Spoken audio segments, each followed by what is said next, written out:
दोस्तों, इजराइल ने हमास पर युद्ध का ऐलान कर दिया है। हमास द्वारा आज इजराइल में घुसपैठ करने और इजराइल के नागरिकों के हमले का जवाब अब इजराइल डिफेंस फोर्सेस द्वारा दिया जा रहा है। सीमावर्ती इलाकों पर लोगों को घरों में न रहने की चेतावनी भी जारी कर दी गई है। हालांकि इसमें चिंता की बात यह नहीं है कि इजराइल पर हमास ने हमला किया है, बल्कि चिंता का मुख्य विषय यह है कि इजराइल ने युद्ध का ऐलान कर दिया है। ऐसा इसलिए क्योंकि दुनिया इस बात की सैकड़ों बार स्वीकार कर चुकी है कि जब इजराइल अपने दुश्मनों के खिलाफ युद्ध का ऐलान करती है तो उसे जड़ से ही खत्म कर देती है, चाहे उसके लिए उसे जो भी कीमत चुकानी पड़े। इजराइल का सिंपल सा रूल है, बाय हुक और बाय क्रोक, यानी चाहे जैसे हो, इजराइल अपने दुश्मनों को इस धरती के किसी भी कोने से ढूंढकर उसे मौत के घाट उतार ही देता है। उसका सबसे बेस्ट एग्जाम्पल है जब जर्मनी में हुए ओलंपिक के दौरान जब यहूदियों की हत्या की गई थी। उसके बाद कई सालों तक इजराइल की खुफिया एजेंसी उन आतंकियों को तब तक ढूंढ कर मारती रही जब तक कि सारे के सारे मारे नहीं गए। अब एक बार फिर से वही इजराइल अपने पुराने रुतबे में वापस लौट आया है, जिसके पीछे का कारण है हमास के आतंकियों द्वारा गाजा स्ट्रिप से इजराइल के ऊपर हजारों रॉकेट दागना और इस हमले की आड़ में इजराइल के अंदर घुसकर आम लोगों के साथ की गई बर्बरता, जिसका जवाब देने के लिए इजराइल ने अब हमास के विरुद्ध में एक निर्णायक युद्ध छेड़ दिया है। फिलहाल गाजा स्ट्रिप के पास इजरायली सैनिकों और हमास आतंकियों के बीच हो रहे इस मुठभेड़ में अब तक दोनों तरफ 500 से अधिक लोग मारे जा चुके हैं। हालांकि ये पहला मौका नहीं है जब इजराइल और फिलिस्तीनी आतंकी संगठन हमास के बीच युद्ध शुरू हुआ हो। 2021 में भी दोनों के बीच जंग हुई थी। यहां लंबे समय से इजराइल और फिलिस्तीनी के बीच संघर्ष चल रहा है। गाजा पट्टी हमेशा से ही खबरों में रहता है, जबकि यरूशलेम दुनिया के सबसे विवादित शहरों में गिना जाता है। एक तरफ जहां इजराइल यरूशलेम को अपनी राजधानी बताता है, तो वहीं दुनिया का कोई भी देश यरूशलेम को इजराइल की राजधानी नहीं मानता। लिहाजा हमें इजराइल को समझने के लिए इसके इतिहास को खंगालना होगा। ऐसे में आइए जानते हैं कि आखिर इजराइल फिलिस्तीनी विवाद क्या है, क्यों ये दोनों देश आज एक छोटी सी जमीन के टुकड़े के लिए अपने हजारों नागरिकों की जान ले चुके हैं। तो चलिए आज के इस वीडियो की शुरुआत करते हैं। दोस्तों, इजराइल एक दिन में नहीं बना। बुद्धि, ज्ञान, संपदा और संस्कृति से भरपूर यहूदियों ने चाहे कितनी भी सफलता और सम्मान दुनिया में आज हासिल कर ली हो, लेकिन एक समय था जब इनकी ये सफलता इनके लिए काम नहीं आई।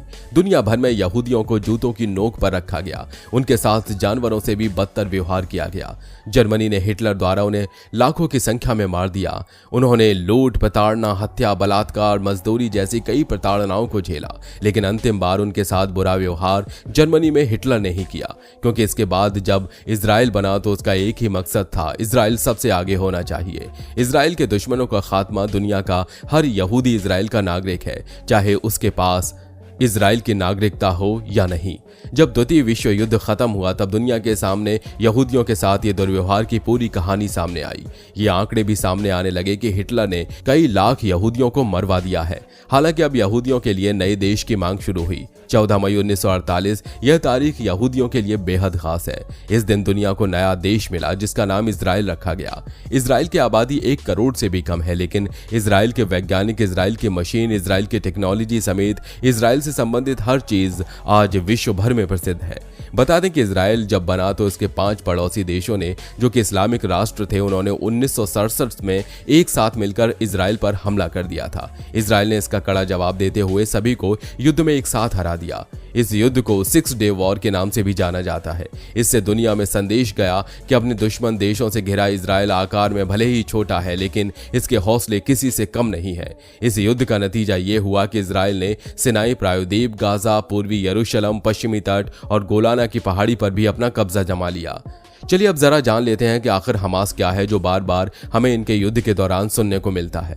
दोस्तों, हमास फिलिस्तीन का एक इस्लामिक चरमपंथी संगठन है। इसी के कारण इजराइल और फिलिस्तीन के बीच युद्ध की शुरुआत हो चुकी है। हमास ने ही 7 अक्टूबर की सुबह इजराइल पर 5000 रॉकेट दागे और इजराइल में घुसपैठ कर इजराइल के नागरिकों पर हमले किए।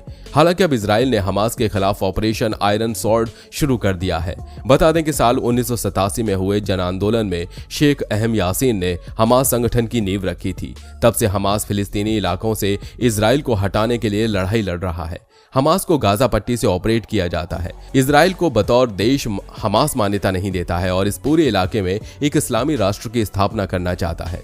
हमास अपनी स्थापना के 1 साल बाद साल 1988 में एक चार्टर जारी किया गया। इस चार्टर में हमास ने इजराइल और यहूदियों को लेकर कहा कि यहूदी समुदाय और इजराइल को पूरी तरह खत्म करने के बाद ही हमास अब दम लेगा। बता दें कि हमास 2 भागों में विभाजित है, जिसका एक भाग का दबदबा वेस्ट बैंक और गाजा पट्टी पर है, वहीं दूसरे भाग को साल 2000 में शुरू किया गया। इसकी शुरुआत के साथ ही इजराइल पर होने वाले हमलों में बढ़ोतरी देखी गई। इनकी शुरुआत के साथ ही आत्मघाती हमले भी बढ़े हैं। हमास के पास लड़ाकों की संख्या की अगर बात करें तो कई रिपोर्ट्स के मुताबिक हमास के पास करीब 50,000 लड़ाकों की फौज है।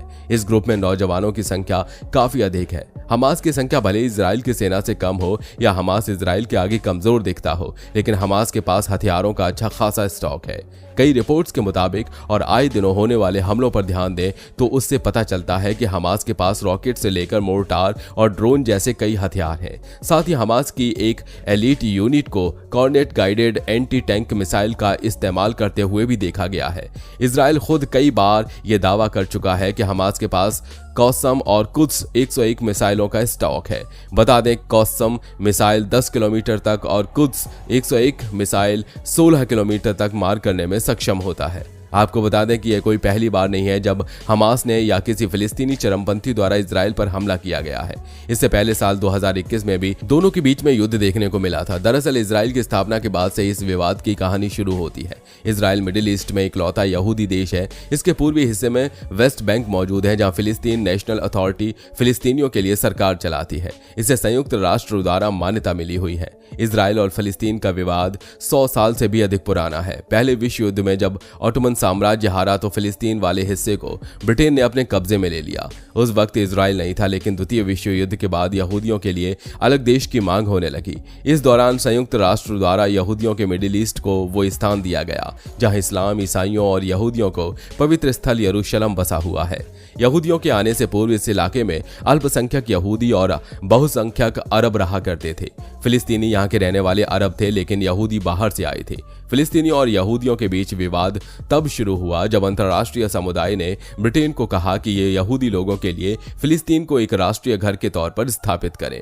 यहूदी इस भूमि को अपने पूर्वजों का मानते थे, जबकि फिलिस्तीनी अरब यहाँ फिलिस्तीन नाम का देश चाहते थे। अरब देशों द्वारा ब्रिटेन के इस फैसले का विरोध भी किया गया। बस यहीं से इजराइल और फिलिस्तीन का विवाद शुरू हो गया। साल 1948 में जब यहूदी नेताओं ने इजराइल को स्वतंत्र घोषित किया और इजराइल के निर्माण का ऐलान किया तो फिलिस्तीन अरबियों द्वारा इसका विरोध किया गया और युद्ध की शुरुआत हो गई। इस युद्ध में इजराइल के पास फिलिस्तीन का काफी बड़ा हिस्सा आ गया। बता दें कि इसके बाद एक बार फिर अरब ने फिलिस्तीन की तरफ से इजराइल से लड़ाई लड़ी। इसका परिणाम यह हुआ कि फिलिस्तीन को अपनी और जमीन गंवानी पड़ी और फिलिस्तीन कम भाग में सिमट कर रह गया। जॉर्डन के हिस्से में जो जमीन आई उसे वेस्ट बैंक नाम दिया गया। वहीं मिस्र के कब्जे वाली जमीन को गाजा स्ट्रिप या गाजा पट्टी कहा गया।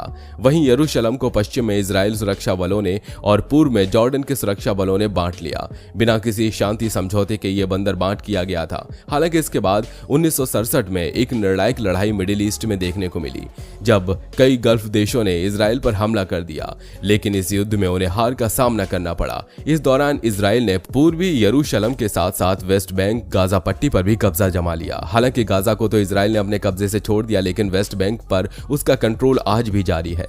इजराइल पूर्वी यरूशलेम को अपनी राजधानी बताता है, वहीं फिलिस्तीन के लोग अपने भविष्य की राजधानी मानते हैं। बता दें कि वर्तमान में ज्यादातर फिलिस्तीन के लोग वेस्ट बैंक में ही रहते हैं, जहां इजराइल का पूरा कंट्रोल है। वहीं कुछ लोग गाजा पट्टी में रहते हैं, जहां से आए दिन हमास द्वारा हमला किया जाता है। यरूशलेम शहर यहूदी, इस्लाम और ईसाई तीनों ही धर्मों के लिए महत्वपूर्ण है और वहीं शहर टकराव की अहम वजहों में से एक है। यरूशलेम यहूदी, इस्लाम और ईसाई धर्म को मानने वालों के लिए पवित्र शहरों में से एक है। यहाँ स्थित अल-अक्सा मस्जिद को मक्का मदीना के बाद इस्लाम में तीसरा सबसे पवित्र स्थान माना जाता है। 35 एकड़ में फैले इस परिसर को मुस्लिम अल हरम अल शरीफ कहते हैं, यहूदी इसे टेम्पल टाउन कहते हैं। वहीं ईसाइयों का मानना है कि यहीं ईसा मसीह को सूली पर चढ़ाया गया था। इसके बाद वो यहीं अवतरित हुए थे। इसी के भीतर ईसा मसीह का मकबरा भी है। यहूदियों का सबसे स्थल डोम ऑफ द रॉक भी यहीं स्थित है। ऐसे में इस स्थान को लेकर वर्षों से यहूदियों और फिलिस्तीनियों के बीच विवाद जारी है।